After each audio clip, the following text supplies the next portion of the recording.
अखण्डमण्डलाकारं व्याप्तं येन चराचरं तत्पदं दर्शितं येन तस्मै श्री गुरुवे नमः।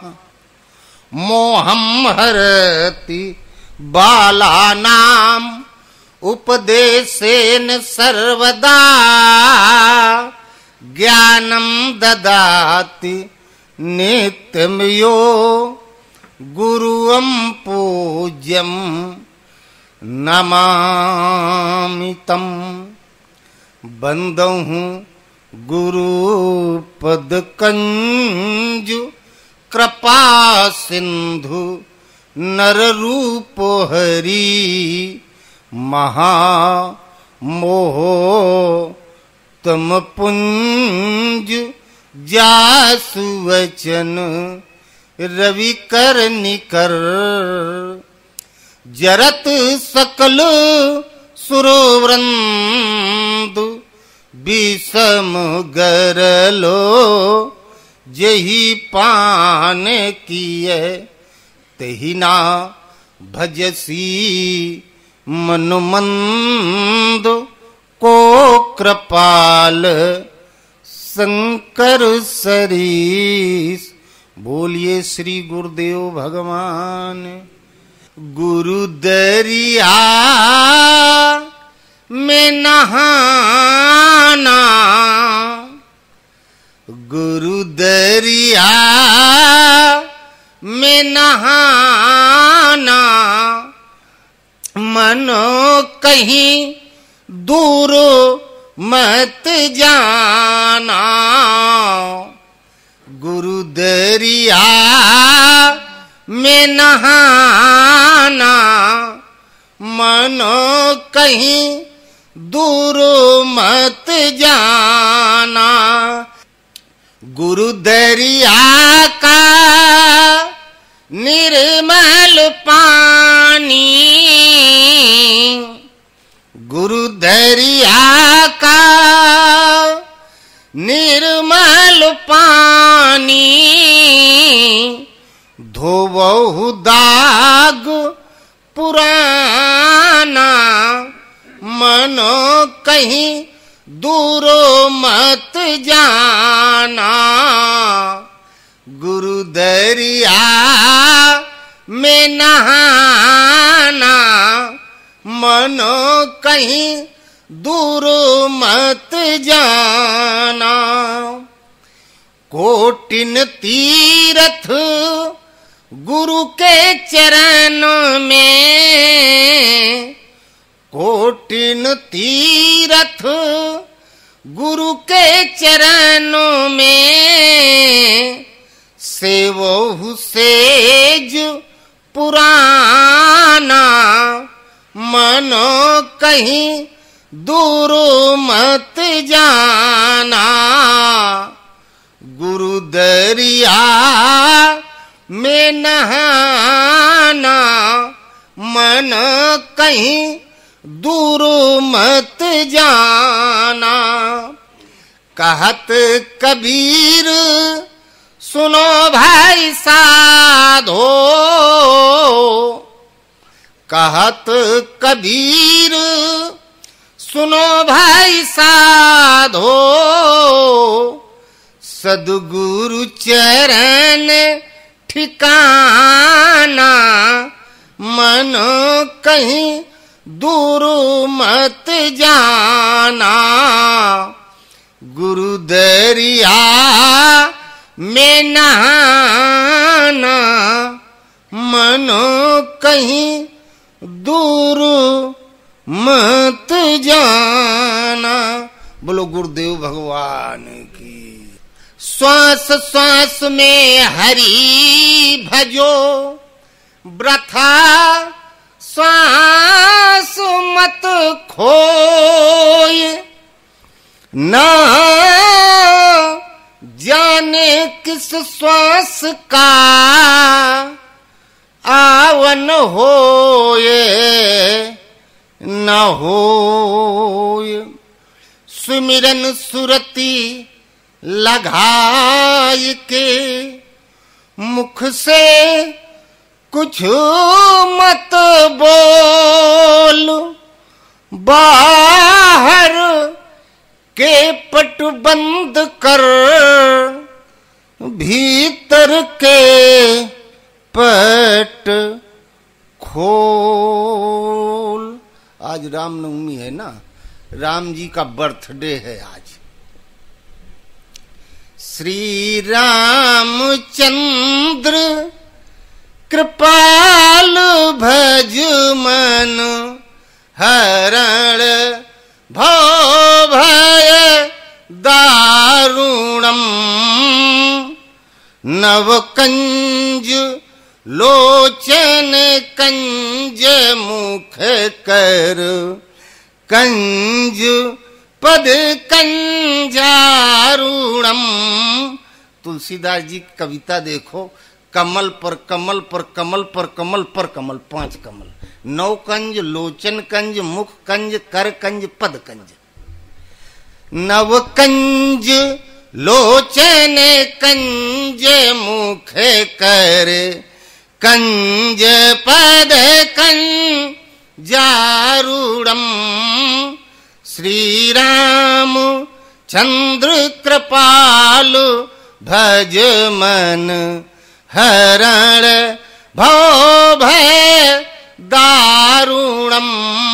कंदर्प अगणित अमित छवि, नवनील नीरज सुंदरम। पटुपीत मानहु तड़ित रुचि सुचि, नौमि जनक सुतावरम। श्री राम चंद्र कृपाल भज मन, हरण भव भय दारुणम। इति बदति तुलसीदास शंकर।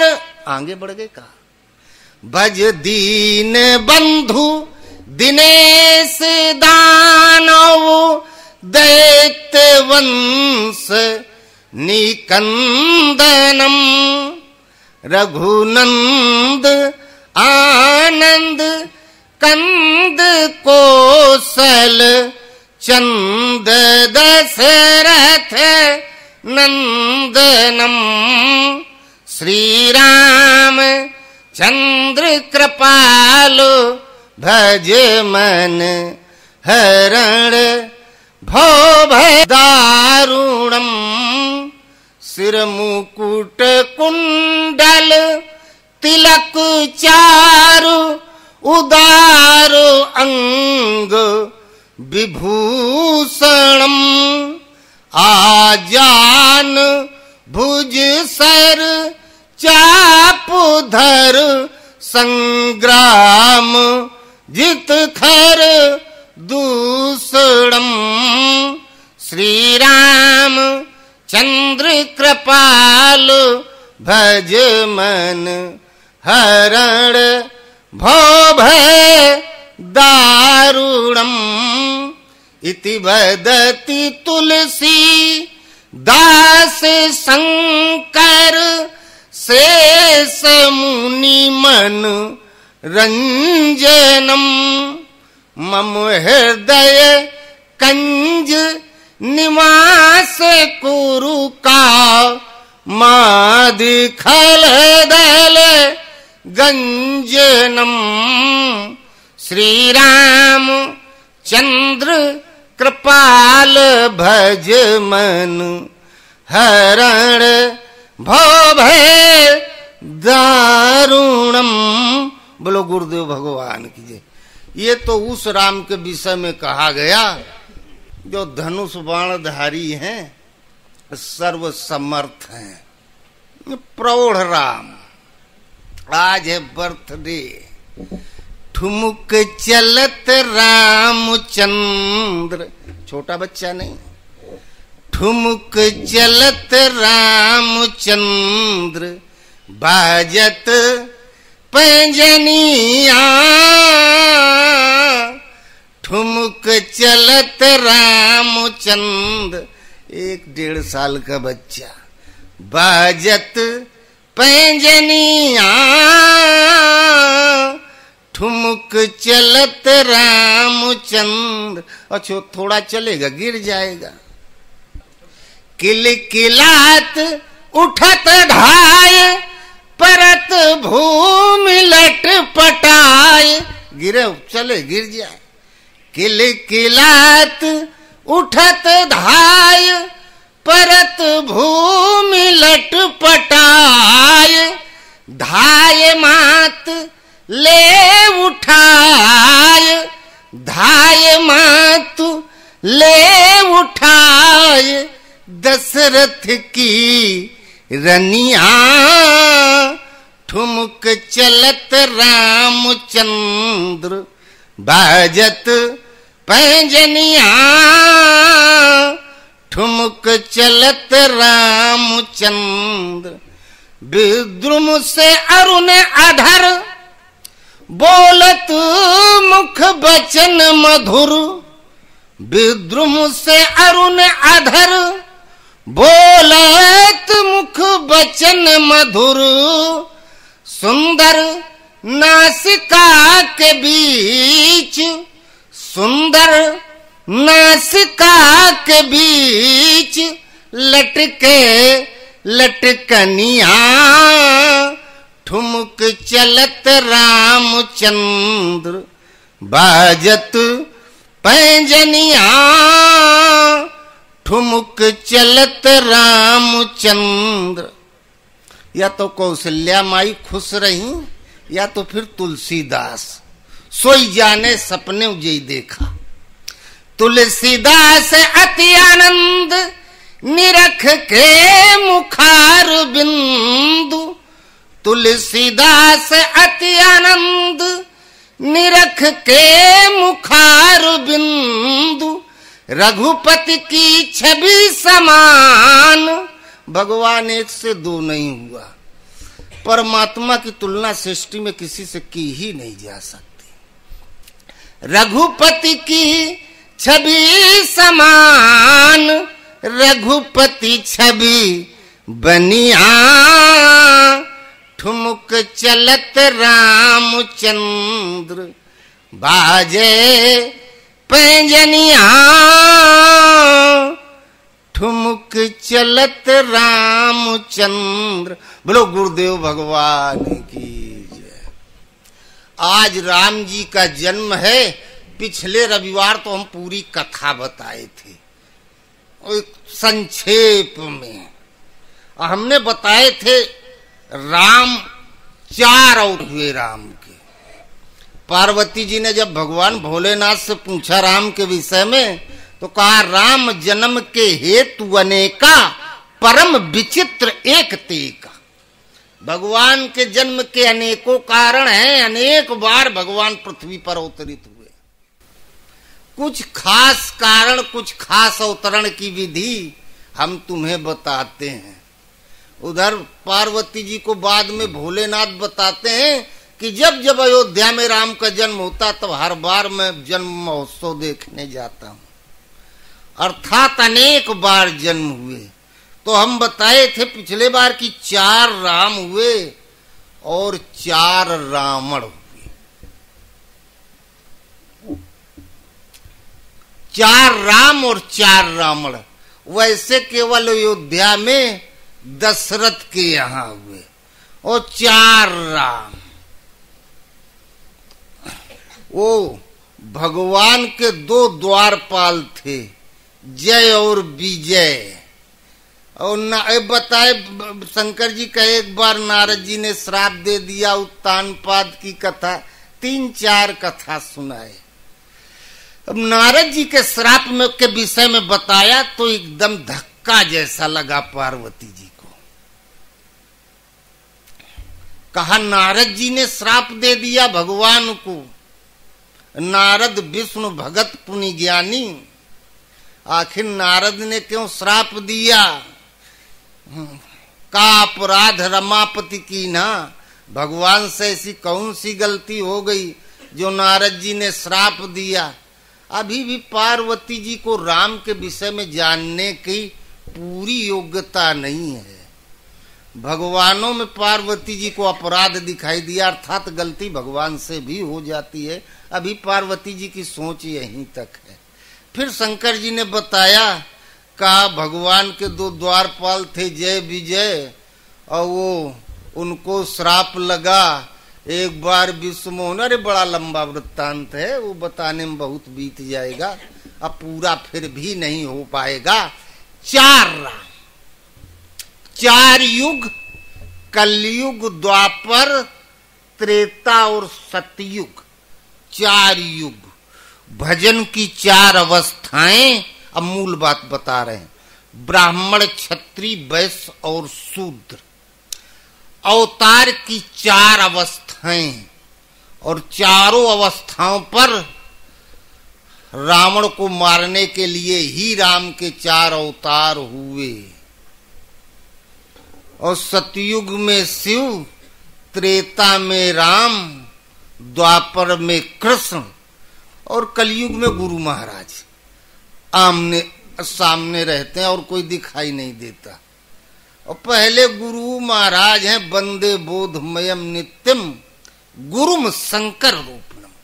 गुरु शिव स्वरूप, शंकर स्वरूप। कबीर ने कहा, मैं भी भागा जा रहा लोक वेद के साथ, मार्ग में सदगुरु मिले दीपक दीन्हा हाथ। दीपक दीन्हा हाथ में वस्तु दई लखाए, कोटि जन्म का पंथ था पल में पहुंचा जाए। का मैं भी भागा जा रहा लोक वेद के साथ। पूरा संसार भागा जा रहा था, पूरी सृष्टि दुखी है। दुख निवारण के लिए मनुष्य जहां कुछ सुन पाता है वहां के लिए चल देता है। कबीर भी चल दिए, विंध्याचल गए, और वैष्णो माई गए, मैहर गए, बैजनाथ धाम संकट मोचन, कुछ बकाया नहीं रहा। इतने में किसी ने बताया, काशी में रामानंद नाम के बहुत अच्छे महात्मा है, सिद्ध पुरुष है। हम उनके यहाँ गए, हमें आशीर्वाद मिला, ये काम हो गया। कबीर ने कहा हम भी चल दिए। सोचे अभी तक जहां जाते थे मिठाई, पैसा, फूल पत्ती चढ़ाते तो थे, पता नहीं स्वीकार भी हुआ कि नहीं हुआ। उधर से कुछ उत्तर नहीं मिला, मूर्ति तो बोलती नहीं। चलो अब जिंदा वाले के पास चले। अरे जिंदा मर जाता तब उसी की मूर्ति बनती है। जिंदा वाले के पास चले। गए, रामानंद जी से मिले, अपने विषय में बताया। अनाथ बालक के रूप में मिले, पता नहीं किस जाति के थे। नीरू नीमा दंपति दुलजुलाए ने पालन पोषण किया। उनके भी घर में कुछ नहीं का भाव, गोत्र का पते नहीं, तो शादी विवाह भी नहीं होगा, रोटी पानी भी व्यवस्था गड़बड़। यही सब मांगने के लिए आदमी जाता है। रामानंद के पास गए, आशीर्वाद दिया, कहा वो मंत्र बता दिया, राम राम जपो बेटा, एक दिन सब कुछ हो जाएगा। और हो भी गया कबीर के पास। और रामानंद गुरु थे। इच्छित फल बिन शिव औराधे, लाहई न कोटि जोग जप साधे। बिना शिव के मनवांछित फल कोई दे नहीं सकता। शिव कौन? पत्थर वाले नहीं। वंदे बोधमयम नित्यम गुरुम शंकर। उस गुरु के पास हम जाते हैं और शंकर जी के पास जो कोई जाए और कुछ प्रसाद लेके जाना हो, और शंकर जी का असली प्रसाद है चिता की भस्म, वही लगाते हैं अपने शरीर में। शमशान में उनका स्थान है। और मुर्दा की जली हुई राख, पूरी सृष्टि मुर्दा है। कौल काम बस कृपन विमूढ़ा, अति दरिद्र अजसी अति बूढ़ा। सदा रोग बस संतत क्रोधी, विष्णु विमुख सुति संत विरोधी। तन तोषक पोषक अग खानी, जीवत सौ सम 14 प्राणी।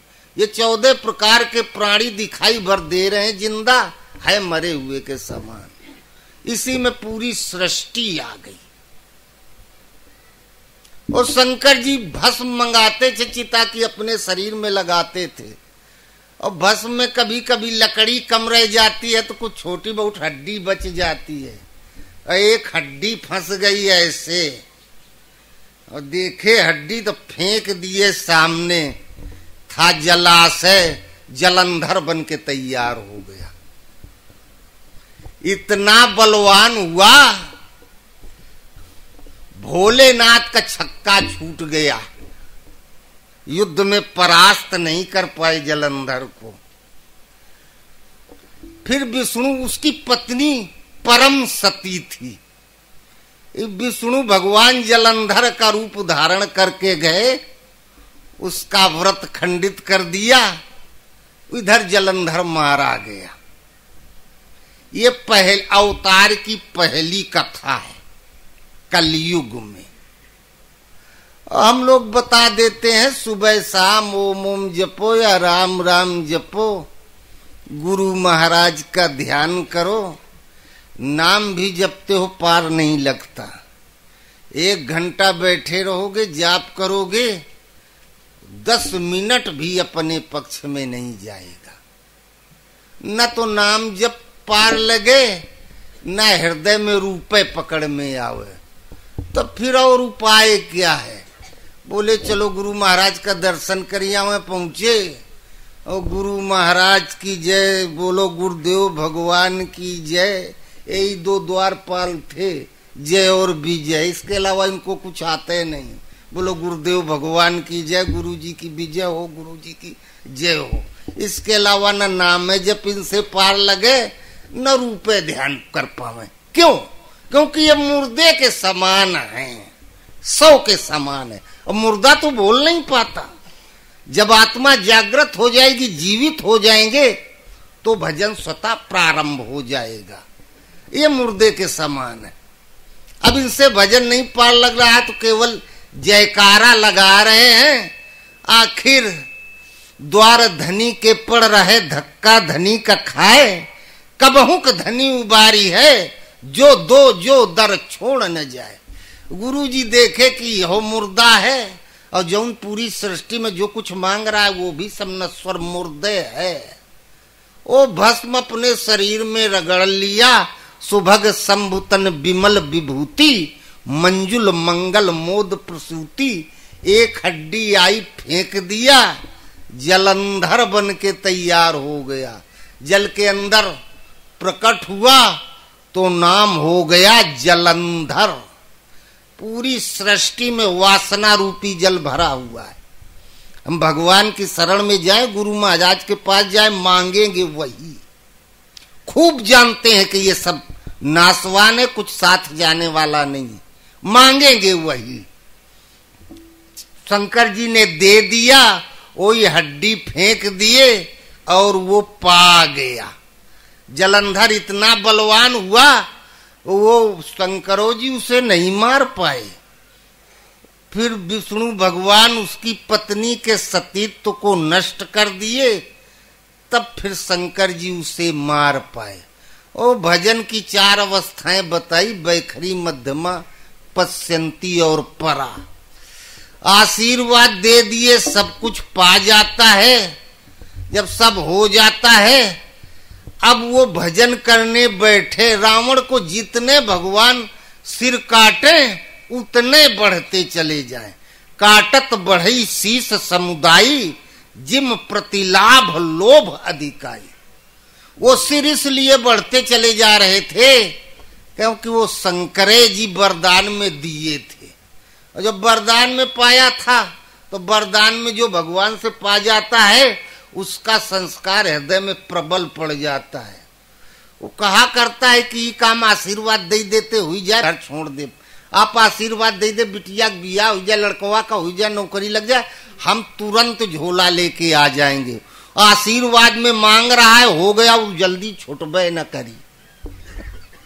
वो भगवान ने दिए है, कहां से छूट जाई। फिर भगवान ने उस व्रत खंडित कर दिया और शंकर जी ने मार दिया और वो जलंधर मारा गया। व्रत का खंडित हो जाना और जलंधर का मरना भगवान छुड़ावत है, जब तबे छूटेगा, नहीं छूटेगा। ये पहला भजन है बैखरी का, हम लोग बताते हैं श्वास के साथ ओम ओम ओम या राम राम राम जपो। जहां जपने लगे आशीर्वाद तो मिल गया, वैभव संपन्न जीवन जी रहे हो। अंदर काम क्रोध लोभ मोह सब भरा हुआ है, वही दिखाई देता है। अनुभव जागृत होता है, हो जाता है। अन माने अतीत, भव माने संसार, अनुभव रूपी राम। राम का हृदय में आविर्भाव हो जाता है। राम को अभी हमने देखा नहीं है, गुरु ही राम का एक स्वरूप है, वही बताने लगते हैं, संकेत देने लगते हैं। राम का पहला जन्म है। जैसे दो चार लोग पास बैठे हैं, आपका कोई साथी है, कुछ अनुचित बोलने जा रहा था, आप ऐसे धीरे से दबा देते हो। अंग को दबाना, जिसे अंग स्पंदन कहते हैं, इस स्तर से बताने लगते हैं। जहां इस स्तर से बताने लगे और फिर जा रहा इधर तो भगवान चला देंगे इधर। जब ईश्वरीय निर्देशन में भगवान चलाने लगते हैं, गुरु चलाने लगते हैं, तब ये पहला रावण यहां मारा जाता है। ये बैखरी का भजन है। ओ ये दुखी था, दुख निवारण के लिए भजन कर रहा था। दूसरा राम का जन्म द्वापर में हुआ। द्वापर में कृष्ण का जन्म हुआ था। वो राम के रूप थे, रामम शस्त्र भर्तावाम। भगवान कृष्ण कहते हैं शस्त्रधारियों में मैं राम हूं। द्वापर में रावण पैदा हुआ कंस और शिशुपाल के रूप में। इधर रावण कंस, वो कंस बना, शिशुपाल कुंभकर्ण था, और राम के अवतार भगवान कृष्ण थे।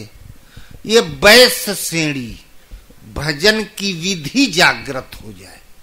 जब भजन की विधि जागृत हो जाती है, वैश्य श्रेणी का भजन प्रारंभ हो गया, दैवी संपत्ति धीरे धीरे अंदर उतरने लगती है, बढ़ने लगती है। कृषि गो रक्षा वाणिज्यम वैश्य कर्म स्वभावजम। ये कृषि निरामय चतुर किसाना, जिम बुध तजहि मोह मद माना। ये विधि जागृत हो गई। वैश्य श्रेणी वो भजन करने लगा, विधि से श्वास के साथ लग गया।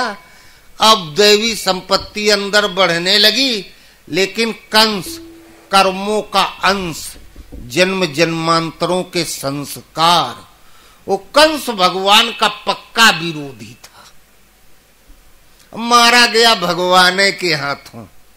जलंधर के मारे शंकर जी, और कृष्ण ने मारा कंस को।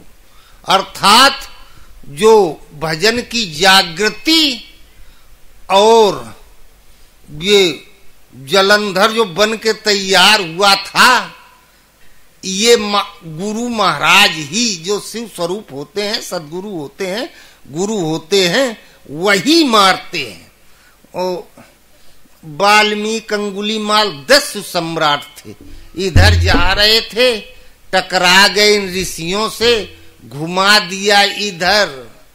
वो जो उनकी नारी थी ना, उसी के कहने पर रात दिन हत्या करते थे, लूट पाट करते थे। ये प्रकृति ही नारी है, यही खींचा करती, यही जीव से सब भला बुरा कराती है। इससे छुड़ा के भगवान की तरफ मोड़ देना, ये गुरु के क्षेत्र की चीज है। इसीलिए हम गुरु करते हैं। घुमा तो दिया, जलंधर तो मारा, अब गुरु का काम थोड़ा कम हो गया। निर्देशन देते जाएंगे, पीछे से धक्का देते जाएंगे। थोड़ा लड़का बड़ा हो गया, अब चलना आपको है, आदेश का पालन करेंगे तो विजय आपको मिलती चली जाएगी। द्वापर में फिर कंस पैदा हुआ, अभी कर्मों का अंश बकाया है। सब घर द्वार छोड़ के चले जाओ आश्रम, बाहर से तो त्याग दिया, भीतर तो सब भरा हुआ है। वही वो धड़ धरती कर एक लेखा, जस बाहर तस भीतर देखा। बैठे विदेश चले जाओ, शरीर भले वहां रहे, मन यहीं रहेगा अपने घरे में, और जब चाहे खींच ले वापस चला आना पड़ेगा। ये कर्मों का अंश है।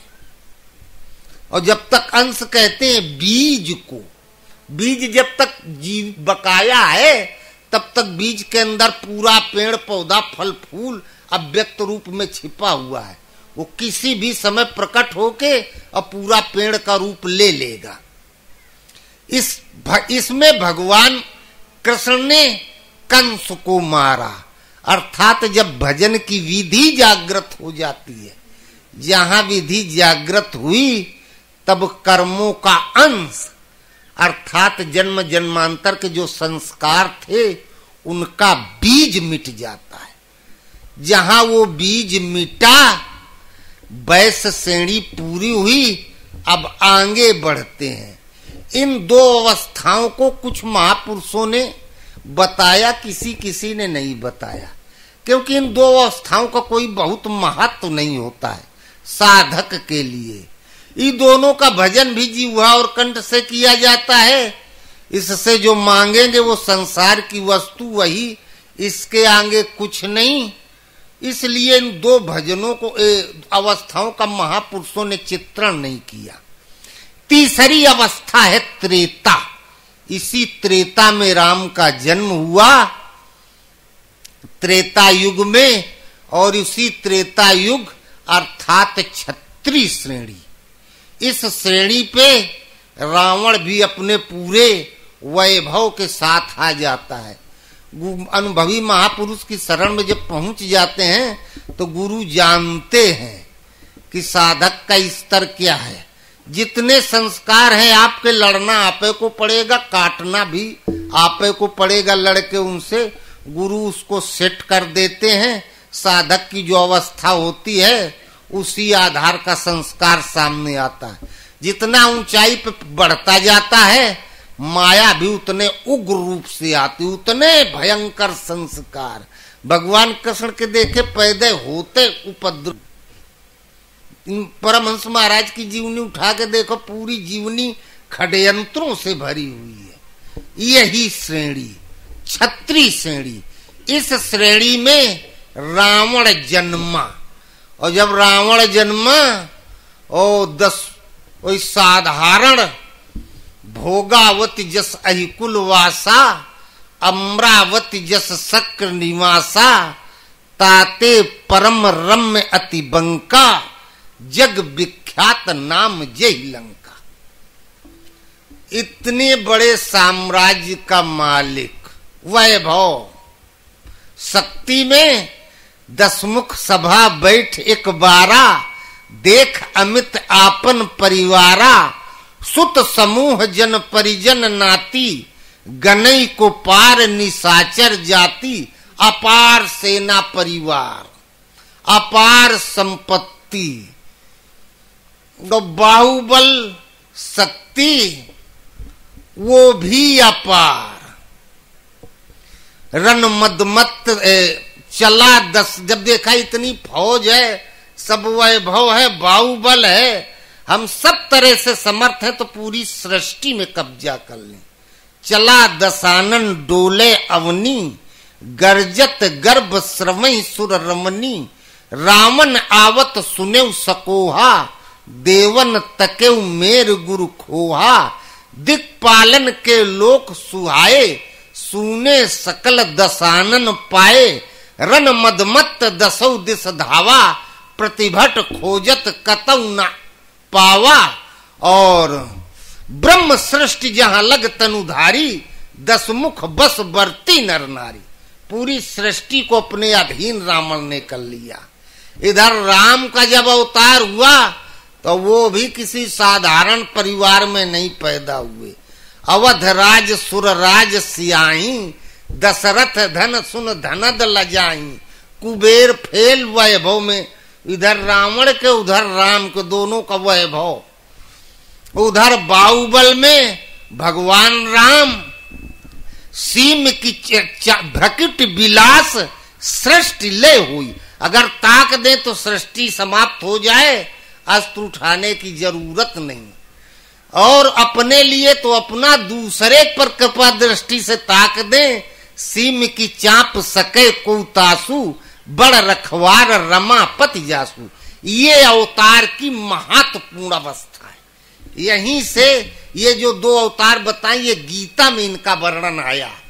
रामायण में उतना नहीं है। तुलसीदास जी की रामायण पश्चंती त्रेता से कलम चली है। केवल वो विरक्तों वाला बालकांड के शुरू में नाम का जब वर्णन आया है, सुमिर पवन सुत पावन नामू, अपने बस कर राखे रामू। अर्थात इष्ट जब बस में हो जाए, उस अवस्था से तुलसीदास जी की कलम चली है। यही महत्वपूर्ण अवतार की यहाँ अवस्था है। लेकिन इसी अवस्था पर नष्ट भी होने का भय रहता है। भगवान कृष्ण कहे, कल्प के आदि में मैंने सूर्य से कहा, सूर्य ने मनु से कहा, मनु ने इक्ष्वाकु से कहा। अर्जुन इस महत्वपूर्ण काल में राजर्षियों में यह योग इसी सृष्टि पर विलुप्त हो गया। ये राजर्षि श्रेणी है। वही योग अब मैं पुनः तेरे प्रति कहने जा रहा हूं। आगे कहते, अर्जुन मनुष्यों में मैं राजा हूं, जिसके पास अभाव नाम की चीज नहीं है। तो ये राजर्षि श्रेणी, कल्प के आदि में जय और विजय की अवस्था। सूर्य से कहा, सूर्य ने मनु से कहा। सूर्य ज्योतिर्मय परमात्मा का प्रतीक है, वो बीज है, अंश है। सूर्य से कहा, सूर्य ने मनु से कहा। अर्थात ये आत्मा सूर्य का प्रतीक है। ये सूर्य परमात्मा के पुत्र बताए जाते हैं। भगवान से पैदा हुए सूर्य देव, और हर पिता अपने पुत्र को तिजोरी सौंप के जाता है। और भगवान ने सूर्य से कहा, आत्मा परमात्मा का अंश है। आत्मा की जागृति। अब थोड़ा कठिन बात बता रहे। सूर्य ने मनु से कहा, मनु अर्थात मन में जब वो संस्कार प्रवाहित होता है तो इच्छा जागृत हो जाती है। अरे बहुत दिन हो गया, आश्रम गए, चलो आश्रम घूमा मैं। मनु से कहा, मनु ने इक्ष्वाकु से कहा, गए आश्रम, गुरु महाराज का दर्शन किया। दर्शन के साथ इक्ष्वाकु इच्छाएं जागृत हो जाती हैं। और मन, जहां मन ऊर्ध्वगामी हुआ तो मन हो गया मनु, और इच्छाएं जागृत हो जाती हैं। अर्जुन, इस महत्वपूर्ण काल में यह योग इस सृष्टि में विलुप्त हो गया। क्षत्रिय राजर्षि श्रेणी में रिद्धियों सिद्धियों का बाहुल्य होता है। रिद्धियां सिद्धियां एकदम आ जाती हैं शरीर के अंतराल में। ये शूद्र श्रेणी वैश्य श्रेणी के ऊपर जब बढ़ता है तो यही एक क्षत्रिय श्रेणी है। इस श्रेणी को पार करेगा तो प्रकृति के परे हो जाएगा। और पूरे 33 करोड़ देवता ब्रह्म भुवना लोका पुनरावर्तिनो अर्जुन, मानव दानव देवता सब नाशवान है, सब प्रकृति के अंतराल में है। इसी क्षत्रिय श्रेणी में 33 करोड़ देवी देवताओं के सारे अस्त्र शस्त्र दिव्यास्त्र से प्राप्त हो जाते हैं। जहां ये अस्त्र शस्त्र प्राप्त हुए, इसी में वो भटक जाता है कि हम सर्वशक्तिमान है, हमारा कोई बिगाड़ क्या पाएगा। कहो कई रंग कई करऊं नरेशु, कहो कई नपत निकारऊं देशु। लेकिन जिन देवताओं के अस्त्र शस्त्र प्राप्त हुए वो देवता भी नाशवान है, तो ये अस्त्र शस्त्र भी नाशवान है। ये महत्वपूर्ण काल है। अर्थात साधक का वो समय है कि इसका सदुपयोग कर ले तो प्रकृति के परे हो जाएगा, और जब प्रकृति के परे पहुंच जाएगा परमात्मा के क्षेत्र में, तो चांद सूरज से दिया ना जरत है, वहां इनका कोई अस्तित्व नहीं। अर्जुन ने देखा भगवान कृष्ण के मुख में कौरवों सेना चली गई, हाथी घोड़ा रथ भाला तलवार धनुष बाण वो सब ककड़ी खीरा की तरह चबाते चले गए, सब समाप्त। वहां इसका कोई अस्तित्व नहीं, कोई प्रभाव नहीं है। इसी अवस्था में ये नष्ट होने का भय होता है, डर रहता है। ये राम का अवतार हुआ, समर्पण आवश्यक होता है। भगवान कृष्ण ने पहले अर्जुन को ज्ञान योग बताया, फिर भक्ति योग बताया। ज्ञान योग में कहा अर्जुन तू देख तेरा हित किसमें है, वो काम कर जिसमें तेरा हित हो। इसमें अपनी बुद्धि से समझ बूझ के चला जाता है। और भक्ति योग का मतलब हम समर्पित, आप कह दें लखनऊ चले जाओ, दिल्ली चले जाओ, हम चल देते हैं, हमसे कोई मतलब नहीं है। आपकी शरण में आ गए, आप जानो, आपका काम जाने, चाहे भजन कराओ चाहे खरबूजा बिचवाओ, हमसे का मतलब। जो सेवक साहिबई सकोची, निज हित चाहिए तासु मति पूछी। अगर वो अपना हित स्वयं सोचने लगा उसके विषय में कि हम अपना हित कर ले, ये करेंगे, इसमें हमारा हित है, और साहिब को संकोच में डाल दिया, आदेश का पालन नहीं कर पाएगा, भटक जाएगा, नष्ट हो जाएगा। समर्पण की आवश्यकता होती है। अरे जब हमने आपको अपने जैसे कुछ ले जाओ, कुछ चढ़ा देते हैं ना प्रसाद के रूप में, अब चढ़ा दिया जिसको वो जाने, जब चढ़ाई दिया तो हमसे का मतलब, और जब तक हमें मतलब है तब तक हमने चढ़ाया कहां। यही छतरी श्रेणी पर इसी में बिरले बच के निकल पाते हैं, नहीं इसी जगह पे बड़े बड़े दुर्धर्ष साधक नष्ट हो जाते हैं। रिद्धियों सिद्धियों की बौछार में सारी रिद्धियां सिद्धियां आ जाती हैं, खूब माल पानी आने लगता है, लेकिन रहता जितेंद्रिय है, नष्ट नहीं हो सकता। ये नहीं कि शादी विवाह काहे में फंस जाए, ऐसा कुछ नहीं होता, एकदम जितेंद्रिय। बस इसी रिद्धि सिद्धि की भरमार में भटक गया और फिर पीछे लौट आया, साधना आगे नहीं बढ़ पाती है, यही नष्ट हो जाता है। तो समर्पण के साथ लगना। जब विभीषण भागा तो भगवान राम कहे सखा सोच त्यागौ बल मोरे, सब विधि घटप काज हम तोरे। तुम हमारे बल पर सोच त्याग दो, तुम्हारा जो भी काम है हम पूरा करेंगे। भगवान कृष्ण कहते निमित्त मात्रम भव सभ्य साची। अर्जुन तुम माध्यम बन के खड़ा भर हो जा, युद्ध तो मैं करूंगा।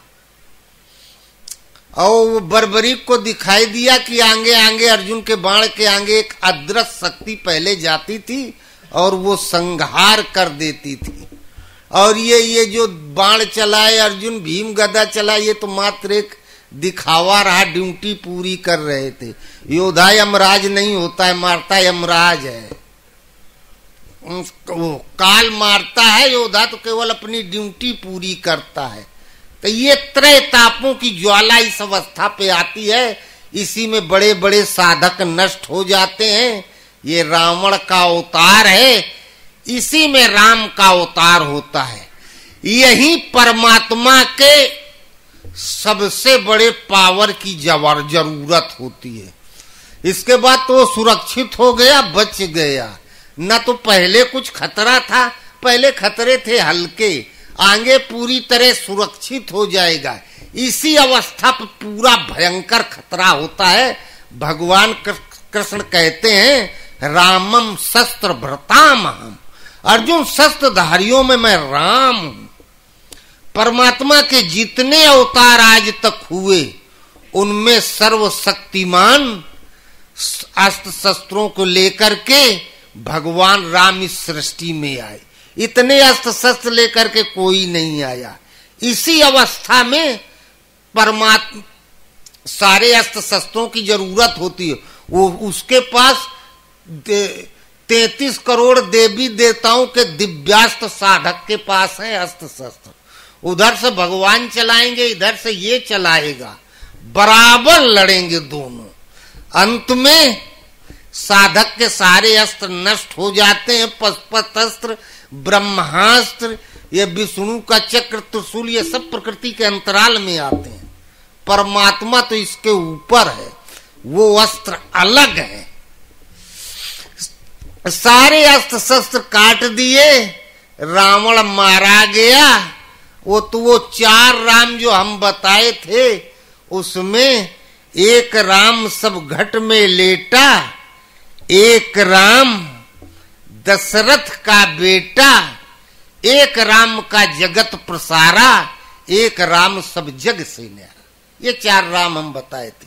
एक राम दशरथ का बेटा, एक राम सब घट, एक तो सबके घट में लेटा हुआ है। ईश्वरा सर्वभूतानाम हृदय से अर्जुन तिष्ठति, सबके हृदय में लेटा हुआ है। जहां जागृत हो गया, अनुभव जागृत कर दिया गया, बैखरी का भजन प्रारंभ हुआ। दूसरा राम दशरथ का बेटा, अयोध्या वाले नहीं। जहां कुछ सगुन असगुन मिलने लगता है, थोड़ा आदेश का पालन होने लगा, थोड़ा आगे बढ़ा और 10 इंद्रियों का संयम सदा, यहां सदा, तब ये तीसरी अवस्था, एक राम का जगत प्रसारा। कुछ करने के लिए, घर बनवाने के लिए पैसा चाहिए और कुछ करने के लिए शक्ति चाहिए। इस अवस्था में सारी शक्तियां प्रकृति की होती हैं तपस्वी के पास, और प्रकृति की सारी संरचना वो कर सकता है। विश्वामित्र ने वो त्रिशंकु को पूरे शरीर से भेजे दे रहे थे स्वर्ग, जाने का बना डाले थे विधाता की सृष्टि से अलग, लेकिन थे प्रकृति के अंतराल में, माया के अंतराल में। एक राम का जगत प्रसारा, हृदय में जो राम का स्वरूप है उसका विकास होता जाता है, विस्तार होता जाता है। साधक के अंतराल में वो सृष्टि की संरचना, वैभव और प्रसारण करने की क्षमता आ जाती है, बढ़ाता चला जाता है।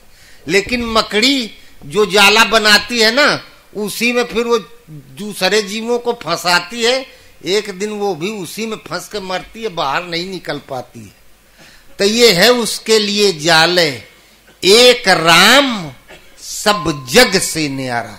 ये चौथे राम है, सृष्टि में रहते हुए सबसे परे हैं। भगवान कृष्ण कहते अर्जुन, मैं सब में हूं, सब मुझ में है। लेकिन यदि सही पूछो तो ना कोई हम में है, ना हम किसी में है। कहो ऐसे सब मुझ में, मैं कण कण में व्याप्त हूं, मैं सब में हूं, सबके हृदय में रहता हूं। लेकिन बाहर व्यवहार में देखो तो ना लोगन के हमसे कोनो मतलब है, ना हम ही के केहू से मतलब है। वो अपनी धुन में, तो भगवान अपनी धुन में। फिर मतलब किससे आप रखते हैं? तो कहा अर्जुन जो अनन्य भक्ति श्रद्धा से मेरी तरफ घूम जाता है, उसके लिए फिर हम भी खड़े हो जाते हैं और उसे उसके गंतव्य तक पहुंचा देते हैं। एक राम सब जग से न्यारा, जहां प्रकृति के परे पहुंचा, पार हुआ। और त्रेता में तो रावण आया था, सतयुग में वही हिरण्याक्ष और हिरण्यकश्यप के रूप में थे। त्रेता में राम ने असुरों को गिन गिन करके मारा, और सतयुग में भगवान ने नरसिंह रूप धारण करके हिरण्यकश्यप को मारा। बाहर से तो नर रह जाता है। भगवान कृष्ण का अर्जुन कहे आपको सब भगवान क्यों नहीं मानते? का अर्जुन जैसे 2 हाथ पैर सबके, वैसे हम सब माई बाप से पैदा हुए, हम भी पैदा हुए।